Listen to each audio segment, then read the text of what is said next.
Hello guys! Hello Taurus! Welcome dito sa aking channel, Kapalaran 888. Welcome Taurus! Alamin natin kung anong messages, vibration, gabay energy para sa lahat.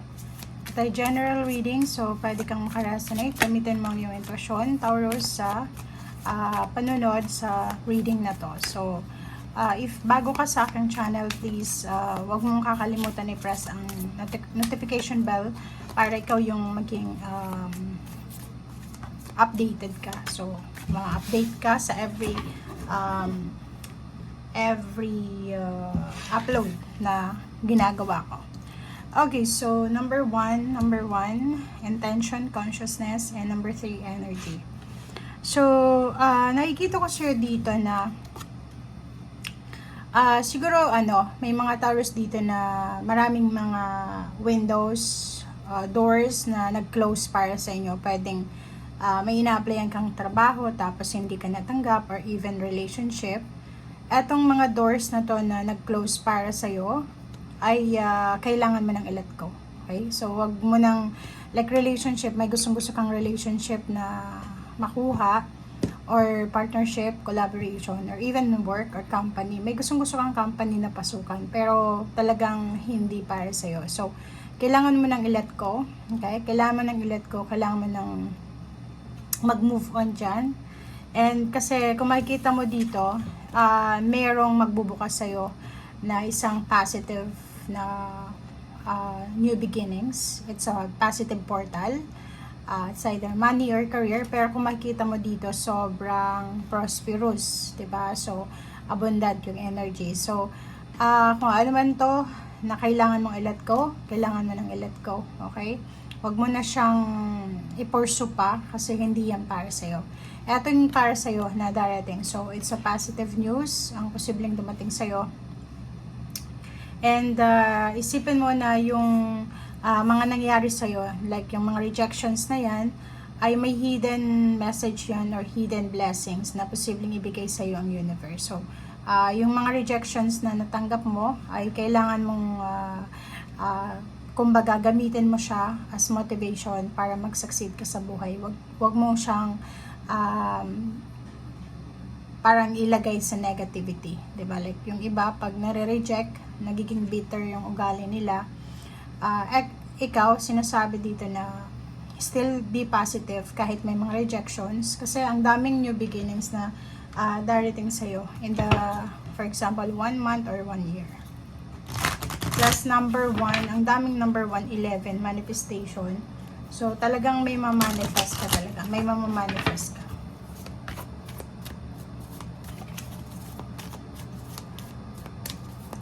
Okay, ano pa ba? Taurus.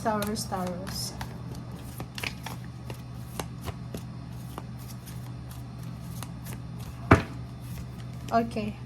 Well-being. So, take care of your health. Pasensya na guys, may nagtatrabaho sa kapitbahay.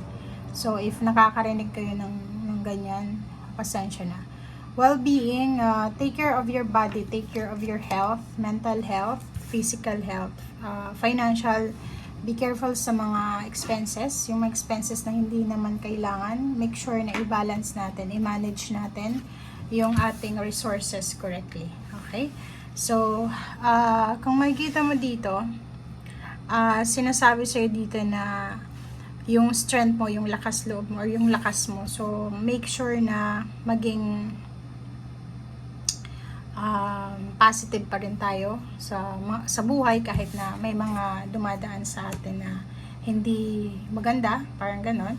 And dito sa baraha mo, sinasabi na if naghihintay ka ng kontrata or naghihintay ka ng clarity or anything na answers, clarity, resolution, solution, sinasabi yan sa'yo na stay ka lang sa direction na tinatahak mo kasi papunta na siya. So, it's Libra energy. Sinasabi na if you're looking for justice, if you're looking for fair treatment, or yung mga contract signing, paper documents, may clarity kang makikita sa linggong ito. For example, for several years or several months, hindi masyadong clear yung tungkol sa dokumento, papeles, kontrata. But this week, bibigyan ka ng universe ng chance para makita kung ano yung clarity or ma-clear lahat ng mga hindi klaro for almost several months or years. Okay?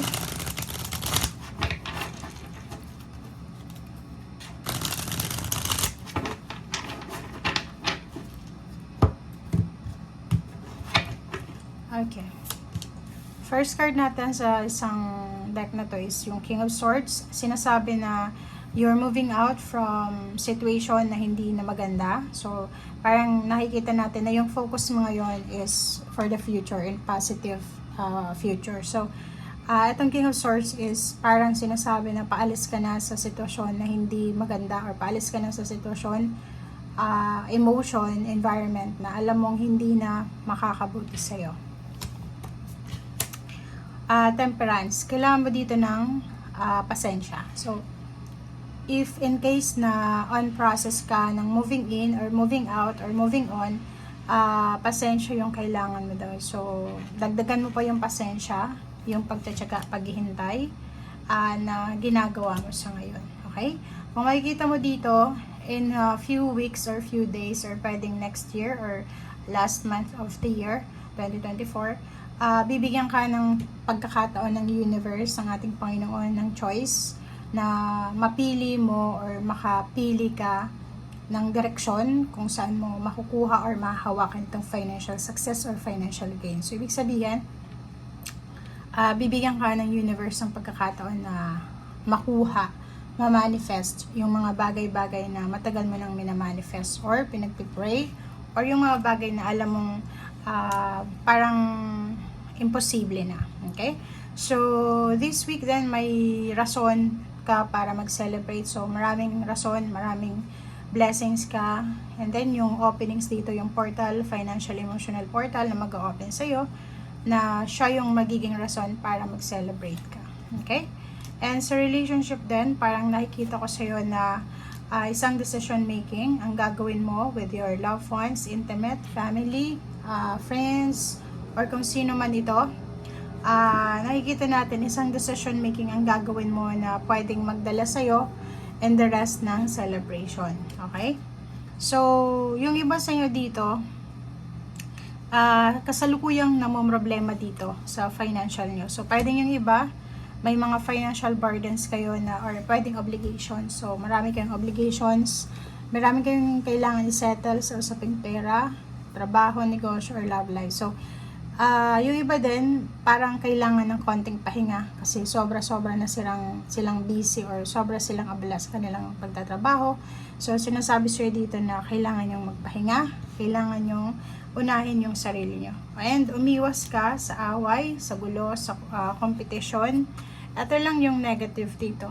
Kasi this week, siguro may mga taong mainit yung ulo, mainit yung pakaramdam nila. Dito sinasabi na umiwas ka sa tukso ng pakikipagkompetensya, pakikipagdiskusyon, or anything na negative na misunderstanding din na pwedeng magbigay sa'yo ng negativity. Okay? Thank you. Bye!